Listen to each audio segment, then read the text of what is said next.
Hello, and welcome to the Make Nerd channel with another nerdy news update. Today, we are going to do three stories. One is the Israel and Iran conflict that is underway. It is a war, it's not just a conflict anymore. We are going to go a little bit into details about why Israel attacked Iran, why Iran is attacking Israel back, what is the US doing, and how India will be affected as a result of all of this. The second story which I'm going to cover is the Air India AI 171 crash which happened. It was an international flight that started in Ahmedabad and was supposed to go to London, but unfortunately it crashed right after takeoff.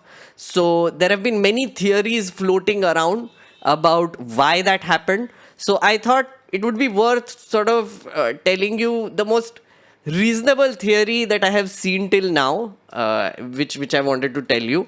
So we are going to cover that as well. The third is a bonus update, but unfortunately, general people will not get that bonus update. Only the members will. And if you want to see the bonus update, which is going to be me commenting on how people are dissing Saurabh Dwivedi of Lallan Top and watching some of the things that he's doing. So if you want to see that, you will have to become a member and become a part of the live streams that you are seeing. These are all members. They get exclusive access to me. We do like 2-hour live streams where we record this and we chat, we banter, we do analysis. So if you want, please become a member. It would really help the channel and I would be really thankful as well. So without further ado, let's get right into it. First update, there was a horrific crash that happened. An Air India flight took off in Ahmedabad, was barely in flight for like a minute and then it crashed. You must have all seen videos of it. You must have all felt how horrible it is and how tragic it is. 242 people have died which were on board. Indians were 169. There were 53 British people, 7 of Portuguese origin and 1 Canadian person as well. And other than that, 4 MBBS students and their relatives of doctors, because the plane crashed into a hospital and a hostel, so they have also lost their lives. There has only been one survivor who somehow miraculously survived because this British national was sitting in seat 11A. Again, nobody knows how this person survived. There are a lot of conspiracy theories around it, but I'm not going to get into the conspiracy theories around why the person survived or why the plane crashed also. What I'm going to do is I'm going to quickly take you through what happened and give you one of the currently running theories which has been sourced from multiple places, but it gives the most reasonable explanation of what might have happened there. Former CM of Gujarat, Vijay Rupani, was also on the plane and he was going to London to meet his daughter. He also lost his life in the plane crash. So, there were many pilots who have given their opinions on what has happened. They saw this one clip, which you must have also seen, this 1-minute clip of the plane actually crashing. They were looking at the trajectory, they were looking at how the plane tilted up, they saw the flap movement and so many other things, and they came up with multiple theories. One of them, a pilot who had said, was that because of the landing gear and why it was not taken up, and maybe the levers were mistaken. They were supposed to take the flaps up, but instead they didn't do that. They were supposed to take the landing gear up, but they instead raised the flaps. And there were many theories floating around. But so far, I feel like this is the most legitimate theory that I have seen about why it happened.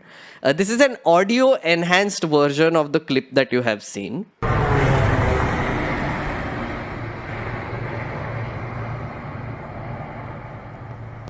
This is the crash clip. You must have seen that.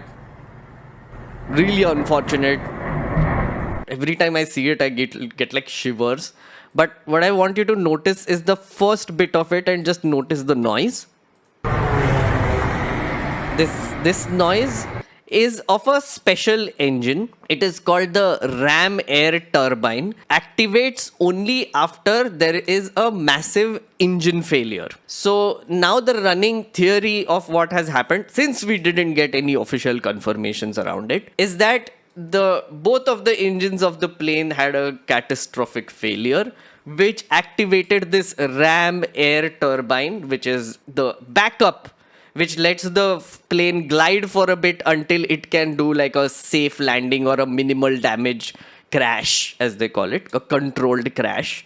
But this obviously was very low and it turned on, but it didn't have any effect. This is the running theory now, that there was a engine failure, a double engine failure. There is another clip which shows you the RAT in action. Notice the sound.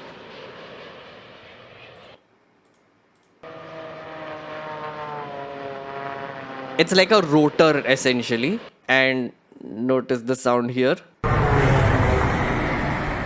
So that's the backup engine. So essentially now they are saying that both of these engines failed. We don't know why, and unfortunately the plane crashed. The response from Air India again has been very quick. The day the crash happened, the CEO came on, gave a statement and essentially also announced that they would be giving 1 crore to the families of each person who has lost their life. This is the Tata Sons chairman who tweeted about this.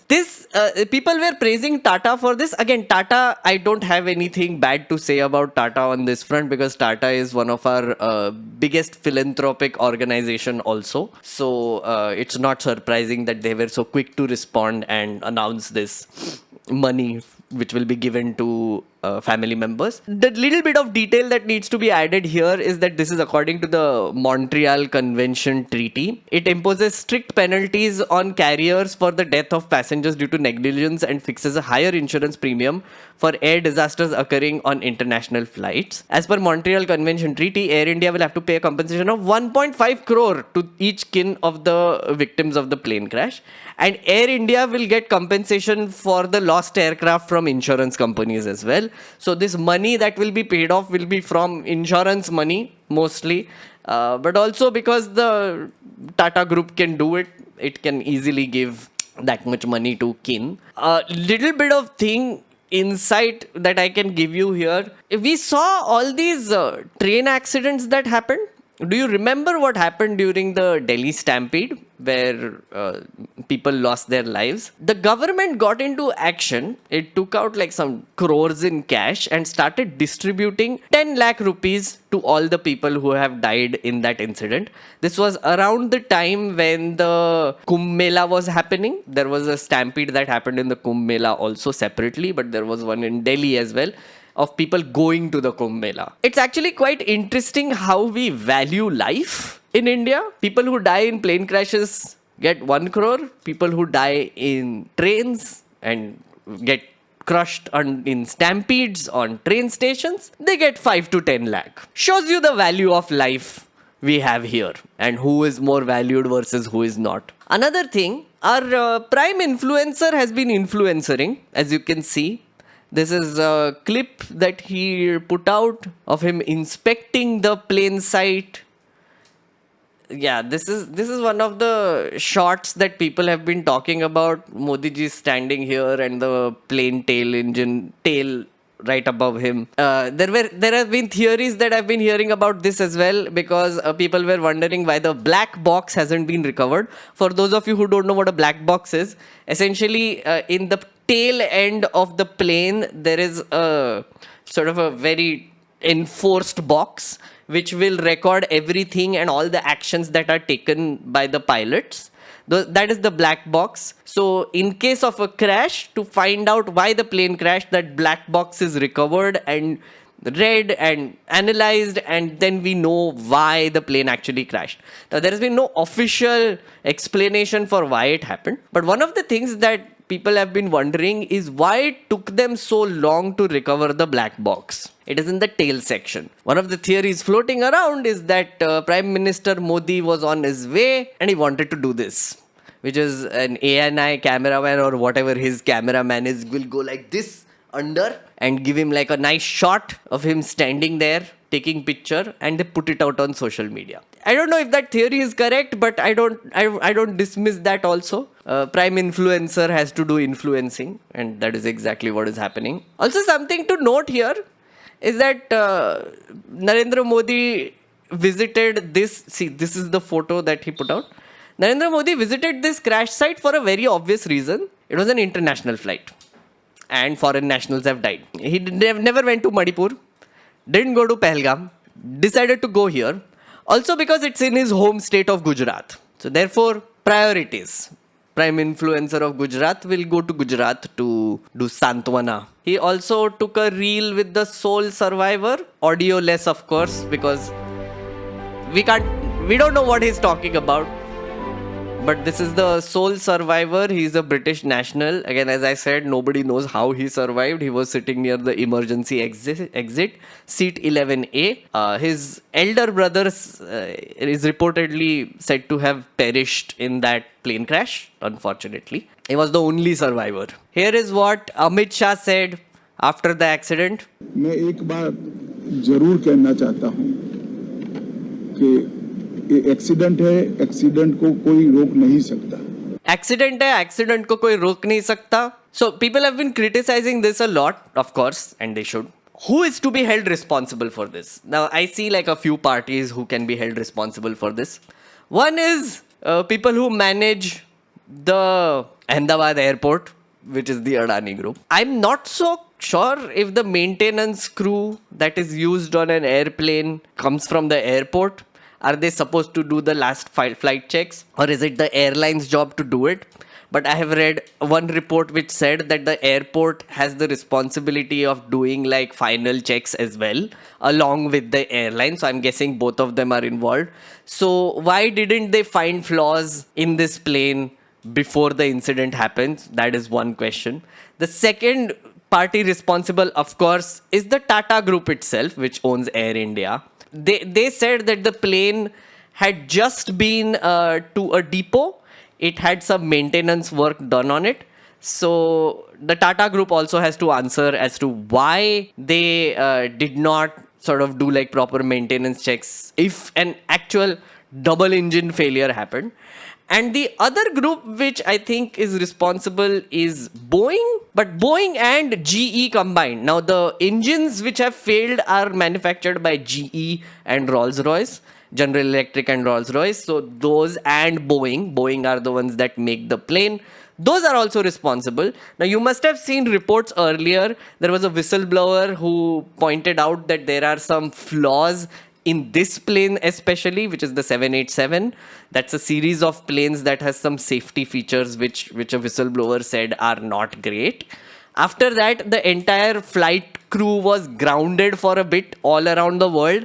Some maintenance checks were done, and then they said that most pilots are also saying that this was supposed to be the safest plane to commercial airline to fly. Pilots seem to love this plane. But at the same time, Boeing and GE also have a lot to answer. Why did the engines fail? Why did they fail right after taking off? It literally happened in seconds. Whose fault was it?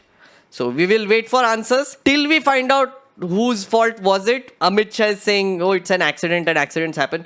To be fair to him, yes, accidents do happen. Air transport is supposed to be the safest mode of transport, and it is. Given the number of successful flights versus the number of flights that actually crash, it is the safest mode of transport. But when a flight does crash, it is devastating because the survival rates are very low. And that is why plane crashes always take up so much of our mind space, because they are rare and accidents do happen. It's really unfortunate. I will sort of give some leeway to what Amit Shah said. Someone has to be held responsible. We'll see who is held responsible. Update number 2. Another massive conflict has broken out, this time in the Middle East. It is between Iran and Israel. So I'm going to give you a little bit of more details about what is happening, what is India doing, what is the US doing, why is Israel attacking Iran, and why is Iran attacking back. all the things. First, look at the map. This is the conflict map of the conflict. Now it is a full-blown war. I'm not even going to call it a conflict. In case you don't know, this is Iran and this is Israel. So first, 3 days ago, now 4 days ago, Israel is the one who launched the first attack on Iran. This is Iran. And they attacked Tehran, their capital here first, right? But more than that, another significant place that they attacked is this one. This is called Natanz, Natanz. It is where the Iranian nuclear facilities are. So there are a few other places that Israel has attacked other than this, but the reason why I'm pointing this one out is because of the nuclear facilities there. To understand that and why it is such an important target, we need to understand this thing called nuclear enrichment. In short, uranium is used to make two things majorly.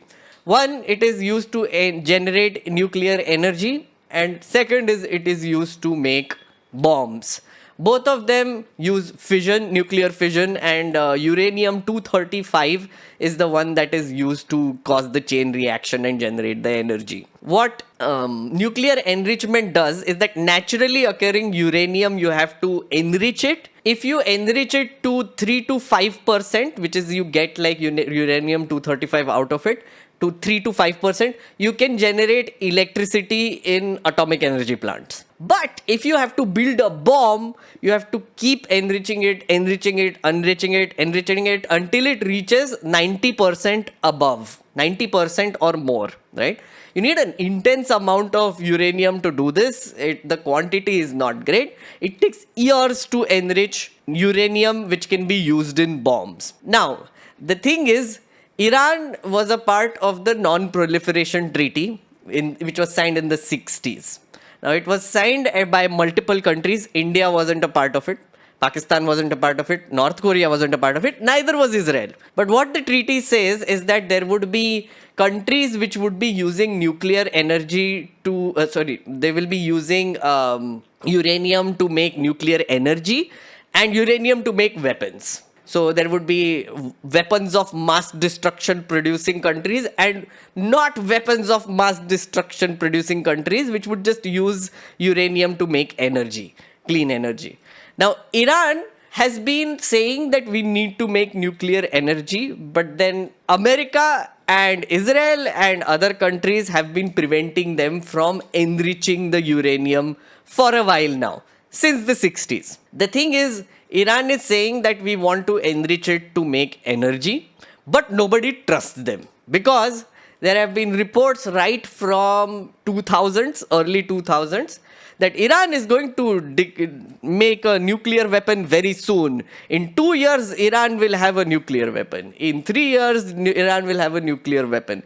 In 2012, Netanyahu came in and said that they are weeks away from developing a nuclear weapon, months away. Then in 2015, Netanyahu came again and said that they are months away from developing a nuclear weapon. Then he came again in 2019 said that, oh, they are days away from developing a nuclear weapon. What changed this time? There is this organization called IAEA, which is the International Atomic Energy Agency. What this agency does, it does audits. So remember when I told you about the non-proliferation accords or the treaties that have been signed by all these countries? IAEA is responsible for doing audits to find out if they are developing nuclear weapons or they are just using it for energy. They released a report a day before the attack from Israel to Iran that Iran is 60% there for enriching uranium, which can be used in WMDs. So they're like 30% away from actually making WMDs. Now, they don't know exactly because there are many underground facilities that Iran has probably, they have made, enriched it further. But according to this organization, they have broken the treaty. They were not supposed to do this. So IAEA gave out this audit report. And immediately after that, Israel launched an attack. Now, why did Israel launch an attack? That's also a question. Now, as you know, guys, I go to the very basics on this channel, so don't worry if you don't know. I'll try to explain it the best way I can. Israel, as you know, is at this point a rogue state. I mean, I can say that. Israel is a rogue state. You know what they're doing in Gaza. You know how they're being terrible about it, etc.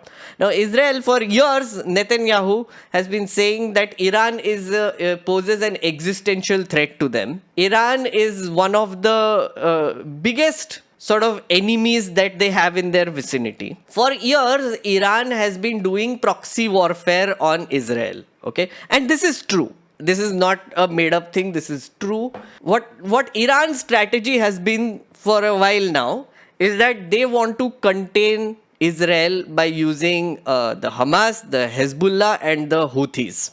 Right? The Hamas, which is in Gaza, the Hezbollah, which is in Lebanon, and Houthis, they are the ones who are essentially sort of proxies or seen as proxies. So what Iran has been doing is that they have been supplying these groups with weapons and resources, and these are the ones who have been containing Israel in their place and not letting them expand or do military conquests or what have you. In the last few years, and this has been happening parallelly with the Gaza invasion as well, Israel has managed to eradicate the Hamas clearly, and they've contained them or eradicated them. They have been able to cause extreme damage to the Hezbollah as well in Lebanon. So they've just massacred the leadership of both of these organizations, and they have been making moves against the Houthis also. So Iran essentially is now left unguarded. Their proxy warfare that they were doing, that is not a thing that they can do anymore. So Israel thought that it's a good time to sort of go and attack their nuclear facilities, which the IAEA report they used as a pretext to sort of attack them. Now they have attacked specifically their nuclear facilities, but also other things. So first wave of attacks, they launched 200 planes. Israel launched 200 planes, which went to Iran and attacked their radars and military installations. That was in preparation for the second wave of attacks. Then they went back and then they did surgical strikes on the military leadership of Iran. Lot of top military leadership in Iran is apparently now dead. There are conflicting reports about that as well. Israel has been putting out photos, etc. The chief of army staff, which is the number 2 official in Iran, is allegedly dead in these surgical strikes. Other than that, they targeted nuclear scientists also. 6 scientists have been killed in this process who were working on the enrichment process. And the third thing they did is they went and bombed their nuclear facilities. One of the things that Israel cannot do is destroy all of their nuclear facilities, because a lot of their nuclear facilities are deep underground. They have been able to attack only the surface level stuff, enrichment plants, etc. But a lot of them are underground. The only country capable of destroying the ones underground is the United States of America, because they have something called bunker buster weapons, which dig deep into the ground and then sort of blow up inside a bunker or a underground facility. Till now, there has been no movement towards that. For now, Israel is launching an attack on Iran. Iran has retaliated also. Iran has retaliated. One of the things that Iran did is that they have an arsenal of 2,000 odd ballistic missiles. The ballistic missiles ka range goes all the way to Egypt. Some of their ballistic missiles are quite long ranged. So they launched like ballistic missiles which went into Tel Aviv and attacked Israel. Israel has this famous defense system called the Iron Dome. Now, people are saying, oh, look, they have penetrated the Iron Dome and there is another air defense system which they have penetrated. But what Iran has been doing is that they have been launching hundreds of missiles at the same time. So it is trying to confuse the air defense systems so that at least a few of them drop into Tel Aviv. So till now, 224 deaths have been reported on the Iran side, and 24 people have died in Israel also. A lot of them are in bunkers. Netanyahu flew away to Greece. A lot of air raid sirens were running, etc. And Israel was completely prepared for this counter attack from the looks of it. But there has been decent damage done to Israel also in this process. Iran has been launching these missiles in swaths, plus they have been also doing drone attacks. They have not sent any planes. They have been doing missile and drone attacks primarily. Whereas Israel has been responding by just flying planes in and destroying them. Where does the United States of America stand in all of this? So while this conflict is underway, while this war is underway, G7 leaders have been meeting in Canada. As you know, our prime influencer was also invited to Canada lately, so he's also there, but he's not a part of the G7, of course. So G7 leaders are meeting each other in Canada, and Trump was there, and he left early because he said, oh, you know, the situation is escalating, etc. But from the clues that we are getting right now, what America has been doing has been, suffice to say, confusing. First reaction that America gave after Israel launched its first attack on Iran was that we didn't know, they didn't tell us, how would we know? Immediately after that, they seem to have changed their mind a little bit, and then they said, okay, yeah, probably we knew. Yeah, we expected this. Then Trump went on to say that it can happen. We knew it can happen at any time. So it was kind of like maybe situation. Another day later, Trump and his officials came out and said, oh yeah, Israel actually told us that they were going to do this. Another day later, which is yesterday, they said, oh, actually we gave them permission to do this. So there are like weird reports coming out from the United States and other parts of the world about what the hell is going on exactly. I've been looking at a lot of analysis and what people are saying, foreign defense experts, geopolitical experts. One of the running theories is that Trump's administration cannot get their sort of messaging straight, which is true. Trump changes his mind whenever he wants. Taco. This tends to happen often. So maybe their foreign policy also is similar. Another thing is, the planes that they flew into Iran, Israel, basically the Israel flying planes into Iran, all the planes were supplied by America. Yeah, they were. And even if America says, oh, they didn't tell us, which is actually more dangerous, but we'll come to that. Even if they say, oh, they didn't tell us, they just did it by themselves, weapons are being supplied by them to Israel. So I would like to look at this war as US has attacked Iran through a proxy state called Israel. If they knew about this, if they gave a green signal, it's true, right? US is the one that attacked Iran. Israel is just like there to use the weapons and fire at them and destroy things in Iran. If you take the second theory, which is the US didn't actually know, that is more dangerous because it means that Netanyahu is going out of control. He's losing his shit right now, which means that he knew that the US will do jack shit even if he escalates and attacks and does whatever to Iran using their weapons. So to basically save face, the Trump administration might have changed their approach and said, no, actually we give them permission to do this, because if Israel did it themselves, then in a way they are messing with the US as well.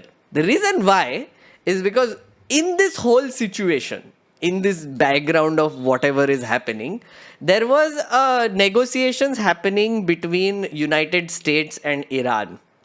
One of the sticking points was also nuclear enrichment, and Trump wants to win the Nobel Prize. He's obsessed with it. He wants to end all conflict in Middle East and Israel and Palestine, wherever.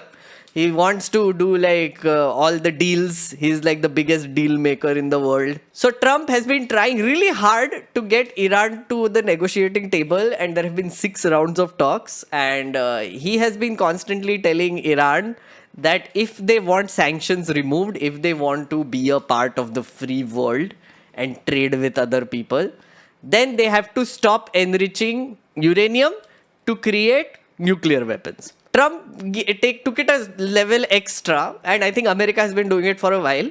Their stand is that Iran should not enrich uranium at all on their soil. They should just buy uranium from other countries, which is G7 partners. They should buy uranium from US and Germany and other countries so that they can create clean nuclear energy in their country. But they shouldn't do it themselves, because that would mean that they might enrich it so much that one day they will have a WMD. From Iran's perspective, if you think about it, again, I don't trust Iran. I think they might have already developed a nuclear weapon for all you know. What do I know? They have been enriching uranium for a while. In 2011, Israel had launched a cyber attack on their facilities. So all the centrifugal machines that are used to enrich uranium, they started spinning too fast and crashed. And that was happening for a year or two, and they had no idea why that was happening. Apparently, Israel was responsible for it. Now, it has come to a point where Iran, I think, is like, I don't give an F. And they're like, legit, we don't give an F. We are going to do whatever we want, because Israel's attack, if anything it has proven, is that if Iran actually had nuclear weapons, they wouldn't do this. So, nuclear weapon is a deterrent. Iran needs a nuclear weapon at this point. So now what Netanyahu has sort of ensured is that by attacking Iran in this vicious way with 200 planes, he has just ensured that Iran will now definitely make a WMD. And nobody else will be able to do anything about it. Other than US, which comes and does bunker buster bombs or whatever it is. But I don't know how many facilities they have in Iran. So it's like a very weird and complicated situation, friendos. Where is India in all of this? This is where I want to talk to you about this organization. The Shanghai Cooperation Organization. Okay. Now, the Shanghai Cooperation Organization is one of those alliances, just like the G7, with 9 member states. India, Iran, Kazakhstan, China, Kyrgyzstan, Pakistan, Russia, Tajikistan, and Uzbekistan. Okay. Interestingly enough, in 2023, we were chairing this SCO, and we were the ones who sort of asked Iran to be included in the SCO. Interesting, isn't it? Now, what has happened is that the SCO, which has, again, as I repeat, it has China, it has Iran, and it has Russia also. They have given out a statement condemning Israel's actions against Iran. They have said that Iran has a right to respond also and defend itself. You remember when Israel was using the same logic to attack Gaza? Now Iran is using the same logic to sort of attack Israel. Ironic, but that's how it is. So they have basically said that they are with Iran, they are backing it, except for one country. Guess which one? India. India has sort of distanced itself from this statement. They have said that no, we do not agree with this because India, Israel, best friends, I guess. We are not going to sort of ask them to de-escalate, and we are not going to side with Iran. So they're like playing like this weird balancing act right now. We have a non-alignment treaty, as we know. We have not outrightly supported Israel also. What Jaishankar keeps tweeting about is that he's calling both counterparts of Iran and Israel all the time. That's all he tweets about. That's his job. Had a phone call with my counterpart in Iran. Had a phone call with my counterpart in Israel. I have had a phone call. I spoke to them about de-escalation. Spoke to them about peace. Spoke to them about diplomacy. कोई detail नहीं मिलेगा. Just random. Whatever. On the other hand, a day before this statement was made, when the United Nations made a joint resolution condemning Israel for its behavior in Gaza, guess who didn't vote? Again, us. India stood back. It did not make a stand clear. It was just like, kya kar sakte hai? Abstain. So, in a very weird way, we are essentially playing both sides as usual. Diplomatically, we have not taken a stand one way or another. And there's a reason for it. There's a big ass reason for it. I recommend you read this article, which is in Al Jazeera. Why Iran refused to join SCO condemnation of Israel's attack on Iran. Now, one of the reasons why we are so friendly with Israel, in case you don't know, is because we are now their biggest military client. So we get a lot of weapons from Israel. We get a lot of things from Israel. And only recently, we have been supplying weapons to Israel also. Some of our defense manufacturing units have been supplying weapons to Israel. You know, to do what? Allegedly, to bomb Gaza. So it's a two-way partnership now. Okay, that is one. Second is Haifa port. The biggest industrialist in this country and the best friend of our prime influencer, Shri Sir Gautam Adani, has interests in Israel. He has developed the Haifa port there. He has a 70% stake in it that handles 30% of cargo coming in and out of Israel. So that is another interest that we have in Israel. So that is why we cannot piss Israel off at this moment at all. But then what gives? What is up with Iran? One is, of course, crude oil. So entire Middle East, we take crude oil from entire Middle East. Around 88% of all of our crude oil consumption is imports, and we get it from multiple countries, including Iran. The other interest we have is the Chabahar port.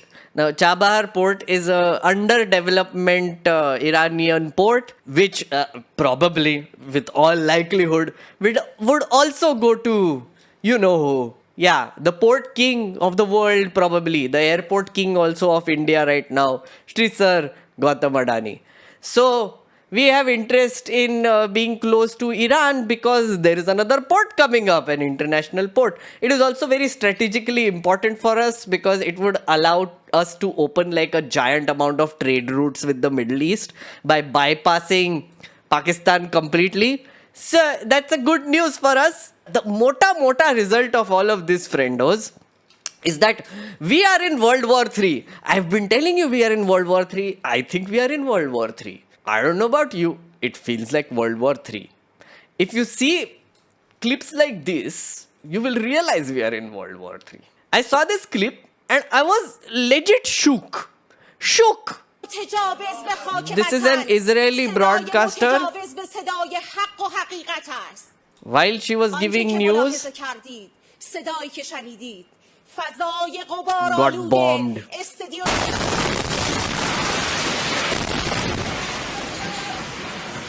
Yeah. The state broadcaster in Iran was bombed by Israel yesterday. So Israel has been saying that, oh, we are only attacking military targets. No, they aren't. They are also like trying to kill a bunch of civilians now. Iran, on its other hand, is also like throwing missiles at Israel constantly. I don't know for how long they can sustain it because 2,000 missiles and they have to launch hundreds of them at a time. So that a few of them get through and actually crash into Tel Aviv. A few of them did end up in Tel Aviv. There was some amount of destruction that they managed to cause to Israel also. But clearly Israel has been able to have a free run, like a total free run in Iran. They have been sending planes left, right, center and attacking their nuclear facilities, attacking their civilian facilities. They have been doing surgical strikes on military leadership. So basically, Iran at this point of time has been backed into a corner of sorts. The only tacit support that it has is from Russia and China. I don't know to what extent, but it is an isolated nation. And America might want to get into war with it, but domestically, even Republicans don't want to do this. Republicans are like, why is Netanyahu dragging the Americans into another Middle Eastern war? They don't like this. Like, I've seen like many right-wing commentators who have been condemning this, Netanyahu, for attacking Iran because they're like, you are dragging us into a war that we don't want. We want to do America first. We want to focus on internal things. For example, they want to focus on invading Los Angeles because वहाँ पे radical left terrorist बैठे हुए हैं. They're more interested in civil war right now, friends. America is more interested in civil war. They don't want like an external war. They were like, use your army and do a parade and do all the things inside. National Guard inside. We want a civil war. We don't want a war outside. Iska pata nahi. What is this Iran? Where is it even? What is happening? So Americans have their agenda straight. They want America first. War in America first, then other countries. It's a very weird situation to be in. Impact on India is going to be bad because crude prices are going to go up, markets are going to go down, inflation is going to go up. The moment crude prices go up, inflation goes up. Yeah. Remittances might be affected also. Just saying, Middle East, every time something like this happens in the Middle East, we have a giant amount of people in the Middle East who send remittances home, forex home. That will drop because if there is a slowdown in that economy, of course the remittances also slow down. So brace for impact, friendos. Brace for impact. Not looking great. As I said, World War III चालू हो चुका है काफी time पहले. Thank you so much for watching these updates. As I said, the bonus update is going to be available for members only. It is a reaction to this, which is Saurav Dwivedi and Rajdeep Sardesai going at each other, trolling each other. Because of this, Amit Shah and Saurav Dwivedi. ये क्या हो रहा है? Anyway, if you want to see my take on this, you will have to become a member and watch the full live stream, which you will find in the link in the description. And thank you so much for watching. I hope you enjoyed this nerdy news update. Become a member, like, share, subscribe, do the things, and I will see you in the next one. Bye bye.